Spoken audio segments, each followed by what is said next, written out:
Welcome to the First 40 Sports Show with the Goon Squad. It's Black Thor Ice Water and yours truly, Puma. We're going through our hot takes right away. Black, what's your hot take this week, man? Here's something I find to be strange, man. I like the guy himself. He's been bounced around his coach, Monty Williams. How you let your team, think it's safe bet, lose 27 games? We're talking about we've gone through a growing process. I just want to respond to that. That's all, bro. Ice? I don't understand it. I mean, I don't know if it's, I mean, I look at the coach, but I also look at the players. I mean, because you can only do so much. My problem is if you are having the same lineup, are you adjusting the lineup? Are you doing anything and to make it better? Or are you just taking it for what it is? Because some guys are playing. Like I watched, looking at, they played Brooklyn last night, and Cade Cunningham did everything but give blood at the game. 41 points, 9 rebounds, five assists. I mean, what else can a man do except give blood, for transfusions? So with that being said, I don't know. I think that Monty Williams has to figure it out, because to me it's like this is really a bad reflection on him as well. And I'm hoping, I don't think they're that bad. And that's what I'm wondering, why can't you switch the personnel around and win 1 or 2 games, right? You're just telling me it's like we just that damn bad. Nah, I don't believe that. I don't believe that. And that's my problem with Monty Williams. I'm pulling people out who want to play. It's like, certain guys are better or they might earn their money. But I'm saying to myself, I need more than anything, I need effort. I need people that really will bust their behinds, get out there and give me something to put us in position to win. I'm not sure if he's getting that. And if he's not, why is he not making changes? Yeah, I talked about this last week.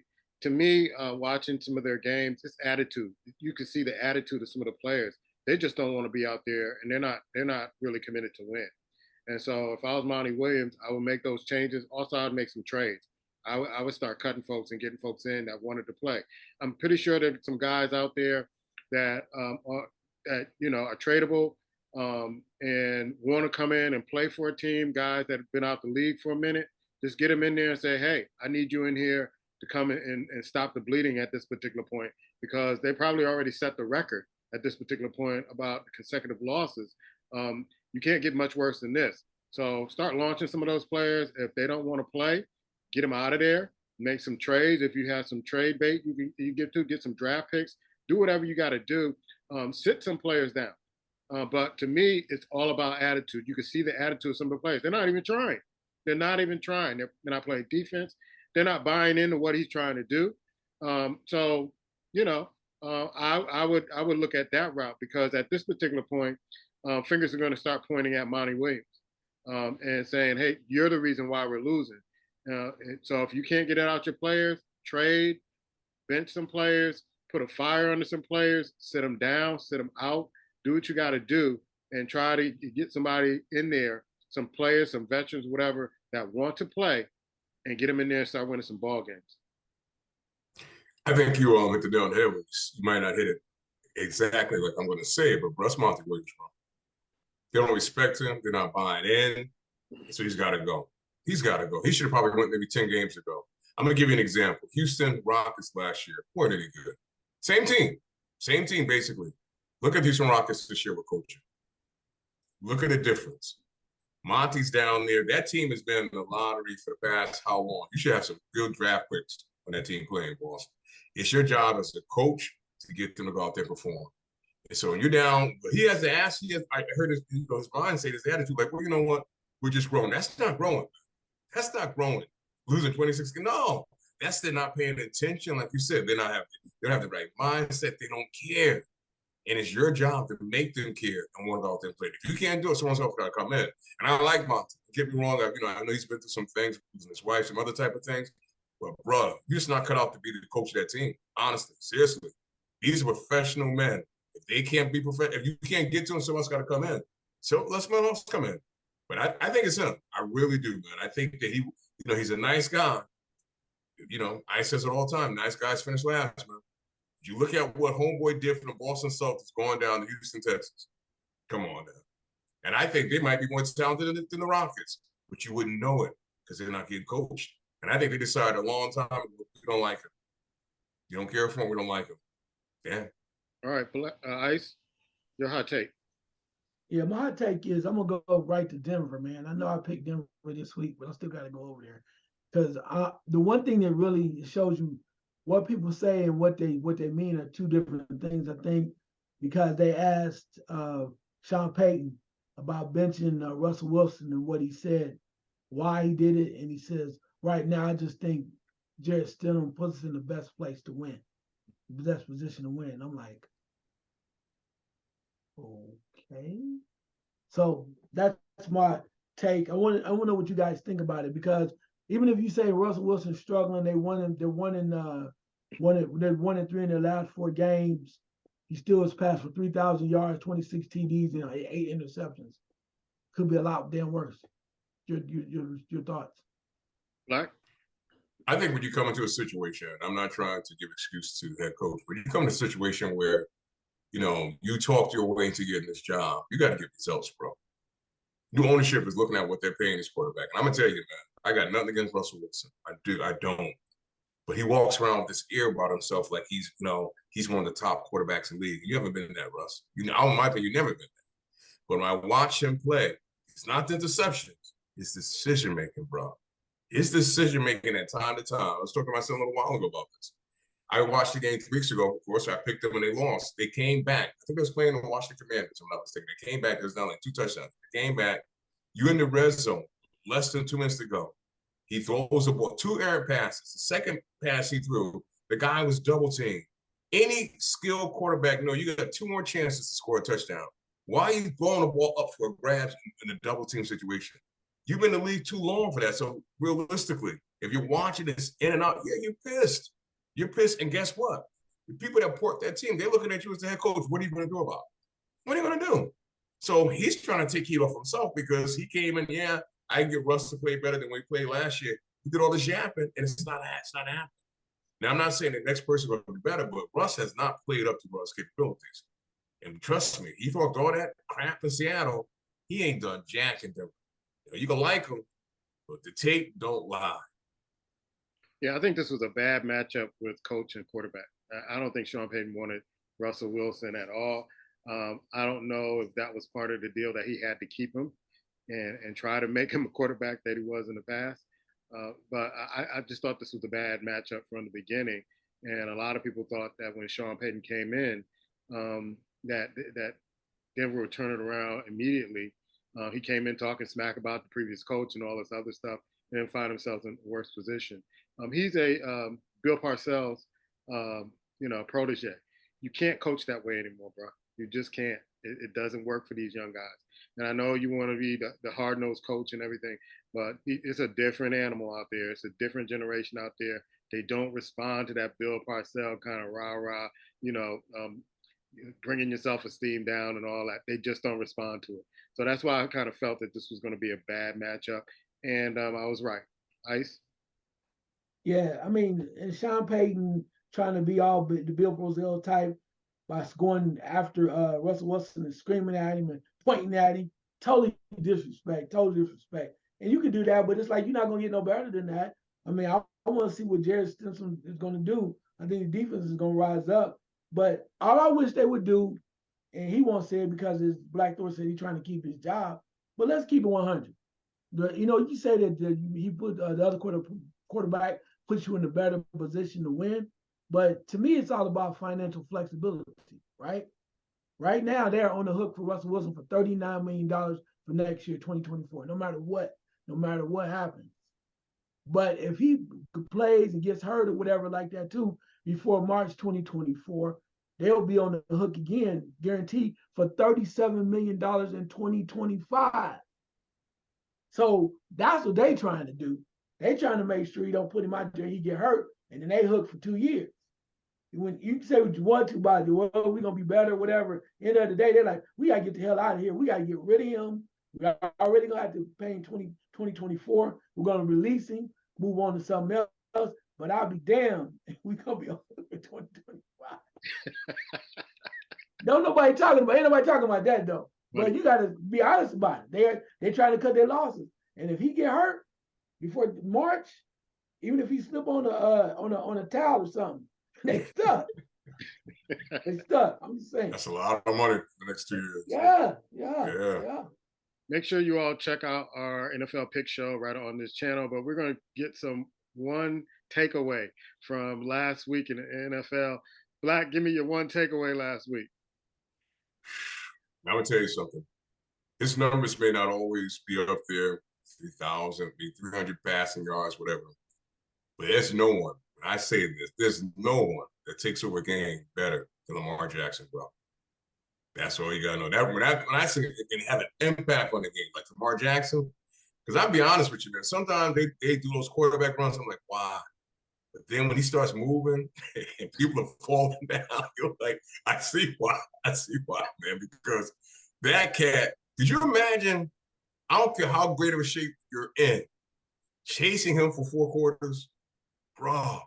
It's just, I mean, you got to get frustrated. I remember it was a guy, I don't know if it was this week or last week, was a guy that went to go tackle him. He got the ball off, and he actually hit Lamar, and he was just looking at Lamar Jackson like, I'm tired of chasing you. I mean, you can just say, like, I'm just trying to chase you. I'm tired. The game should be over. And that's the thing. He kills your will, and he does it with a kindness. He's not mean about it. He's not egotistical. But it's like, bro, it's like chasing, a squirrel all day that can throw and run. I'm being honest, man. So that's it. That's the impact I saw all week, man. Lamar Jackson a bad man don't even cover balls. Doesn't even cover. Ice, your one takeaway in the NFL last week. I'm going to hit that real quick for a minute. When the last play that Lamar Jackson made to make sure they won the game, the defender gets up and he says something to Lamar Jackson. Lamar Jackson just politely taps him on the head like, don't worry about it, bro. You're not alone. I got a lot of victims. I got a lot of bodies. Don't worry about it. I was like, oh my God. But my take is going to be about, and I know y'all say it's a broken record, but the lovely Dallas Cowboy fans that still have this belief that they're going to make a run and they're going to do this and do that. The last 3 to 4 weeks have shown us they're a very good team, but they're not ready for prime time. It's just what it is. They get real close, and we're waiting for some team, part of the team to step up and push them over the top. I'm not going to put it all on Dak Prescott. Like I said, the defense is great when they're ahead. They struggle when they're behind. But, the one thing I've been waiting for is Dak Prescott to take a moment and show me that he can lead the team and win. And it's not always on him. But truth be told, sometimes, we talked about that before. Thank you, Black Thor. The great quarterbacks step up and they find ways to get it done. And we have not seen that from the Cowboys, which is why they're going to be in the position they're in. And they win a couple games here and there. But at the end of the day, going to be probably one and done. Yeah, my takeaway last week is what we've been saying, all of us have been saying about Baltimore. And a lot of people didn't really kind of believe. And I sent out a text to all of you, I think at halftime during the game. I said, this is going to be the preview of the Super Bowl. If San Francisco stays the course and Baltimore stays the course, they're going to be in the Super Bowl. There was one San Francisco, journalist on TV, sportscaster, who was saying, oh, this is a good thing for San Francisco. They got to see the speed of Lamar Jackson, all that. Man, miss me with all that. They knew that dude was fast. They knew what he could do. They just could not stop it. I mean, they could not stop it. And you kind of knew that the Baltimore defense kept saying, hey, if we're going to keep you in the game, just show out, just score against this team, because they were really confusing Purdy. They were showing him looks like he had open receivers, and then they would close it up as soon as he released the ball. I think it was a masterful job for their defense, and that 4 interceptions just wasn't on Purdy. Those guys looked open, but that defense closed in so fast. They were getting to the ball when I could just picture him just throwing the ball like, oh shit, he's not open anymore. And that was the game right there. So kudos to the Baltimore defense. That defense they travel, and we always say defense makes a difference during this time of year, and they're doing it. A question: does interim coach Pierce, Ice, did he earn a full-time position with the Raiders?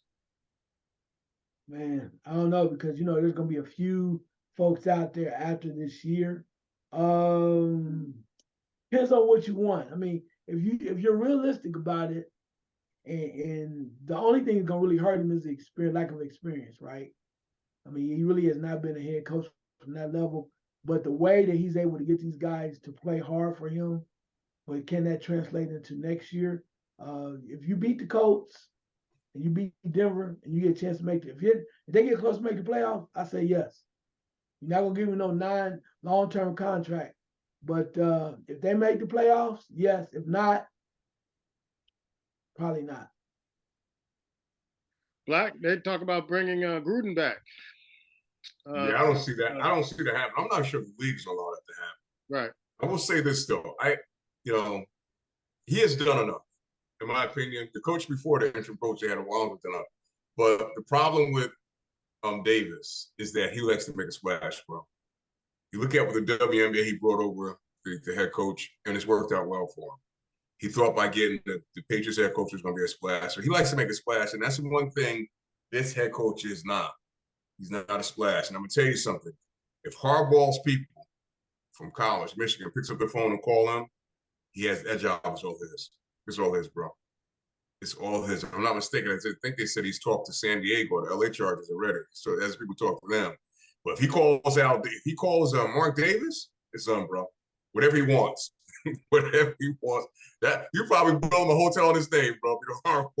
I'm serious, man. And that's the problem with Davis. He wants to make, can you blame him? He loved from his father. He learned you got to make a splash, bro. So therefore, I'm not sure if he's going to get it. Yeah, and it's sad too because the last 2 interim coaches I thought proved themselves worthy of being head coaches, and he made the mistake the last time he had an interim coach that got that team into the playoffs. Here you have a coach who we didn't even think about the Raiders as playoffs. Now they got a shot, and you're going to get rid of him. And half the season was over with, and he was able to turn this team around in half the season. And why wouldn't you take a chance on him? For the full season to see what you can get out of them instead of trying to make that big splash, because big splashes sometimes don't really make it. Look at Sean Payton in Denver. All right, let's go to the NBA. And one of the things in the NBA that I'm noticing is that we thought a lot of people thought that Minnesota Timberwolves would kind of run away with the West, but here comes the Denver Nuggets. 8-2 in their last 10, and the Timberwolves are 7-3 in their last 10. The Clippers 8-2 in their last 10. The Thunder 7-3 in their last 10. These teams are trying to get to the top of the Western Conference, where you have the Lakers 4-6 in their last 10, the Warriors 6-4 in their last 10, the Suns making all that big splash, 3-7 in their last 10. And when you look over at the East, the Celtics is overtaking the Bucks, or vice versa. And so you have 8-2. They're both 8-2. You have the 76ers 8-2. The Magic, who was really hot at one particular time, now at 4-6 in their last 10. Ice, your eye test on the NBA. Yeah, you got to look over the East first and look at Boston. They won their last 3, 23-6. Very impressive. There's a lot of questions that are being answered. My question was about, the center, whether or not he can hold up for them. He's done that. You bring in Holiday. Yeah. Yeah. You find a lot of ways for them to kind of keep things rolling. Question is, can they do a long term? But right now, they're very impressive. They look real good. They look the nucleus is looking really well, there. Over in the West, what's amazing to me is not so much who's at the top, but the teams that are kind of like right in the middle. When I was kind of one of the things I looked at is you look at teams like the Mavs and the Clippers that had the same record right now. They're both 18-12, right? Trying to see how that's going to play out. And then right below them is the Pelicans, despite the big fella not being around all the time. They're still 17-14. And then you take it even more further. Black Thor mentioned earlier that the Rockets are 15-13. The Rockets are in the mix. The Rockets are in the mix, and it makes you just kind of go, how's all of this going to play out? But end of the day, even though every once in a while we're reminded by certain things that we want to say, that ain't gonna happen, or he's too old. I watched LeBron drop that 40 piece on OKC, bro. And I was like, oh my God, you're 99. You can't do that. And they were trying. They were playing hard as heck. And LeBron was like, tonight, I'm gonna give y'all a lesson. And he did. I mean, SGA was doing his thing, but he was like, I'm gonna drop this 40 piece on y'all. Just to let y'all know, I'm not done yet, and I still got a little bit of gas in the tank. So it's been interesting this season so far because I think there's a lot of parity, and I love that because I think it's gonna make for a more interesting playoffs. Black Boston Celtics are 14-0 at home, and you know how home court advantage works in the NBA. In that seventh game, especially in Boston, you're going to win. You're our test. Well, let me just say this. We talked about Monty Williams earlier. Remember the head coach of Boston Celtics? He stepped down and moved upstairs, became a general manager. Look what he's done as a general manager at the team for the past couple of years, bro. Just look what he's done. He put his ego aside. And look when Danny Ainge did, had all those draft picks, couldn't get none of this stuff done. I'm going to tell you something, man. And another thing, too, that coach, they have bought in with the coach, bro. They bought in. The first year, I think it was kind of filling them out. They wasn't sure. But this coach now, they playing hard for him. Bro, if that center stay healthy throughout the year, with the addition of that point guard, they're gonna be tough, man. They're gonna be tough. And everybody still don't want to give Denver love, bro. I don't know what it is. Nobody wants to, Djokovic, let's be honest. He's a loving character, but he just doesn't give you that. He doesn't give it to you. He's not massive ass. But I watched him the other night, and it's so funny because what the coach did, he made me thought of Phil Jackson. He took off the starting five, and they were up. It was close. He put in the bench five, and they were rocking. He's getting them prepared for the playoffs, bro.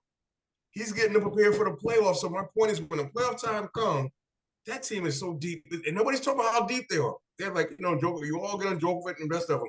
That team is deep, bro. So I look at LeBron and Ice is right. He scored 40, bro. You gonna do that for another 50 games for the chance to win a championship. I'll be honest with you. Because the Lakers just don't have it, bro. I mean, you still got what's name out there. Somebody must have said something to him, Anthony Davis, but he's still taking games off. Even he's on the floor, he's taking games off. So I'm looking at them like, it's going to be nice towards the end come. I can't trust him. LeBron is maybe that talk now. He wants to make some trades. It's not going to matter, bro. And you and I talk about this when we talk about this off the phone. The cat in New Orleans, this next 3 years aren't even guaranteed. Right. Who signs a deal like that? Bro, they can cut you at the end of the season, and you're a free agent, but probably other than the Knicks or a dumb team is going to give you a lot of money because you haven't proved you're worth it. You haven't proved you're worth it. So you know what? You may want to go to the porn industry. I'll be honest with you. You may just want to go to the porn industry and make some money there because it's amazing when you think about it. This cat was supposed to take over for LeBron James. Yeah. And LeBron is out here at 39 still killing. He's gonna eat and screw his way right out the league if he ain't careful. If he ain't careful, because when they announced that, I'm like, oh, they're about to make some moves. And watch the Knicks try to pick him up. Watch the Knicks try to pick him up. Well, they're sitting in the wings. They sit right. The Knicks sitting in the wings. They're waiting. But my point is, who's his agent? Who's his manager? Who's? I mean, when NBA, everything is guaranteed. You sign a contract the last 3 years, like. Yeah. And there's a lot of restaurants in New York, so you think you're gonna eat down in New Orleans? Man, wait till you get to New York. Give me 400 in no time in New York. 400. Pizza. 400 in New York. We got a few minutes left. Let's take a quick look at the NCAA basketball. I'll give you my spotlights of the players. Next week, I usually spotlight 3 players. I have them all set, but we're running out of time. You got Purdue, Kansas, Houston jumps in number 3. Arizona, who lost to Florida Atlantic, who jumps up from 14, and now they're number 7. If you haven't watched Florida Atlantic, they're for real, and they deserve to be in the top 10. Followed by Kentucky, North Carolina, and Marquette. Real quick, Ice, what's your eye test in college basketball? Yeah, I know people are excited about Florida Atlantic. Moved up to 7 after beating Arizona, but I think they still have a little bit to prove. Kentucky's coming on. They get the big fellas in January coming back as well. But the team that's getting really disrespected, and I think they're going to have a lot to say at the end, is Duke. Duke has only lost 3 games. They lost to Arizona early, lost to Arkansas, and they lost to Georgia Tech, and they got them at 16. When it's all said and done, watch out for Duke. All right, Black. I know you had your ears wide open for Ice. What's your eye test, man? I ain't buying that Duke steak. That's my thing. I'm tell you right now. I ain't buying that Duke steak. I was gonna say one name. I'll let you jump and do what you gotta do. I know y'all watching much more basketball than me. But somehow, some way, I keep saying Kansas. Kansas. Kansas. That's why I keep saying Kansas. I want to look at their schedule after the holiday break, because that's when they get in the conference, and that's when I think we're going to see whether or not Kansas is the truth at this particular point. Bill Self is a bad man, bro. That's what I'm going to say to you. Bad In man. more ways than one. I dance with the FBI. I dance with the NCAA. He's secret agent, man. He get away with everything. Golly, I can't stand it. Last second shot, Ice. Last second shot. We're gonna go right to Ann Arbor, Michigan.